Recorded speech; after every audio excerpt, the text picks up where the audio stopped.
tužan, mrtvu. U dvorani kobnoj u idili cvijeća, na visokom odru u agoniji svijeća, gotov da ti predam život kao žrtvu. Nisam plakao, nisam.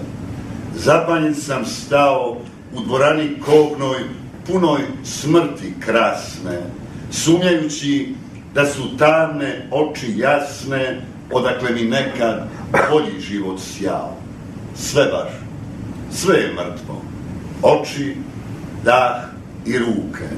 Sve što očajanjem htjedoh da oživim, u slijepoj stravi i u strasti muke, u dvorani kobnoj, mislima usivim, samo kosa tvoja još je bila živa, pa mi reče, miruj, u smrti se sni. Hrvati koji stradate, koji patite i za ljubavlju i slobodom ljudskom čeznete u sjeni njegovog žuljevitog krvavog križa. Vjerujte, vjerujte, spasit će vas vjera, a pošto je vjera i hrvatska sloboda, vjerujte u slobodu i radite za nju kao 12 neukih apoštola koji snagom vjere i svetog uvjerenja osvojiše svijet. Vjerujte u Hrvatsku koja nekad kao Francuska bijaše slika Marije, Majke Božje, za 7 mačeva u srcu na banskoj staroj zastavi. Vjerujte u domovinu i molite za nju Boga ljubavi, mučeništva, slobode i potpuno požrtvovanja. Marulić je tako za nju plakao i molio u uzdasima svoje Judite. Gubec, Zrinjski, Frankopan, Ilirske žrtve i Kvaternik prepatiše za nju Golgote i crvene kalvarije. Ona je molila o molitveniku jedne svijetle banice Katarine Zrinjski. Ona se gorko kajala besmrtnim suzama, plakala u suzama sina razmetnoga. Ona je pod znamenjem Kristovim obranila Dubrovnik, branila Krupu, Klis, Siget i padala 48. za Hrvatsku i za kralja. Jedan Štrosmajer ju je digao visinu kao zlatni kalež vjere ideala, a jedan Ante Starčević je za nju radio kao apoštol. Živio kao pustinjak, a preminuo kao svetac. Vi se smješkate riječima Hrvatska i sloboda, a te bi riječi mogle biti našom vjerom, jedinim ciljem životnim. Bez toga je cilja smiješno hrvatski pisati, smiješno možda i ta vjera nije ljubiti krdo koje se zovu Hrvati, nego ljubiti svoju energiju, svoju budućnost, svoj jezik, dobra, neizvediva, bez neke sloge i zajedničkog stupanja. Stupati, ali s kim? Kamo? Sve mi ostaje tamo za oblaci, tamo, u domovini. Tamo gdje se grad pod brdom diže, naše slave znamen pomlađeni, tamo mi je sreća omrknula da ne grane više nikad meni. Zbogom, oče, i ti, majko, zbogom, naše dijete muči jad i bijeda. Srce mu je bolom otrovano, već je puklo od golemog jada.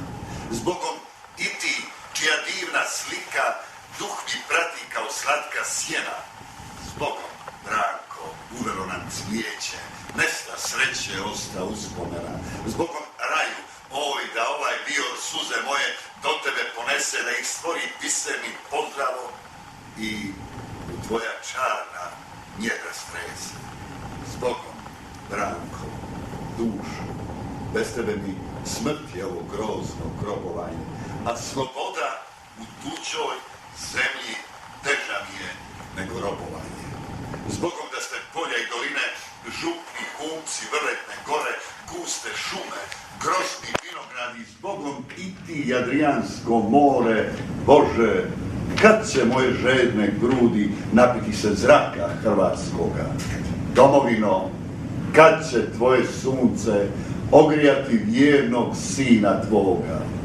Dan će doći, oj, pred dušom mojom, sinu sablje Zvonimira bljesak, puške bruje, barjaci vijore, kada čujem topa grom i trijesak, dan će doći, i ja ću tada pokrliti kući hrabrom nogom, ali do tada s Bogom, mili dome, Hrvatska, oj, divna bajko, s Bogom.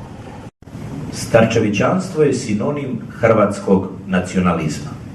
Dok sve ostale stranke kod nas temelje svoj rad na misli bilo slavenskoj, bilo antinacionalističkoj, samo misao starčevićanska je čista misao hrvatska. Dok se stranke, potječući iz ilirskog pokreta, dok se rezolucionaške skupine više ili manje slažu u toj osnovnoj misli da je jugoslavenstvo ili barem srpstvo i hrvatstvo jedna te ista narodnost, mi razlikujemo pleme od narodnosti. Nama narodnost nije samo posljedica rase, pasmine, nego rezultat kulturnog i političkog razvitka. Završen citat. Je vrednija od Hrvata i kult naše divne zemlje, naše domovine, treba biti prva točka u našoj narodnoj obrani. Ne puštajmo zemlje iz hrvatskih ruku. Prodali se pedalj zemlje Hrvatske, neka se proda samo Hrvatu.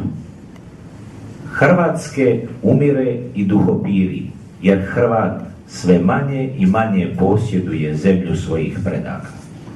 Naš nacionalni položaj je težak, ali geografski naš položaj najpovoljniji je na Balkanu i u ovoj monarhiji. Daje nam pravo na sve hrvatske lijepe kombinacije, pa nismo dostojni gaziti ovu zemlju, ne čujemo li njenih jednostavnih poruka. Završen citat, hvala vam lijepo. Matiji Lisičaru prozor Stjepanovog doma priča gotski san. Modri tamjan i aroma puni sveti stan. Stanac, kamen, hrabri Toma Erde, bakač, ban, heroj sisačkoga sloma, sja ko onaj dan. U katedralu, kad su teške noći, na Banov grob zna neka žena doći, s teškim križem cijele jedne nacije. A kip joj veli, majko, audiant reges, regnum regno non prescribit leges, i dok je srca, bit će i Hrvacije.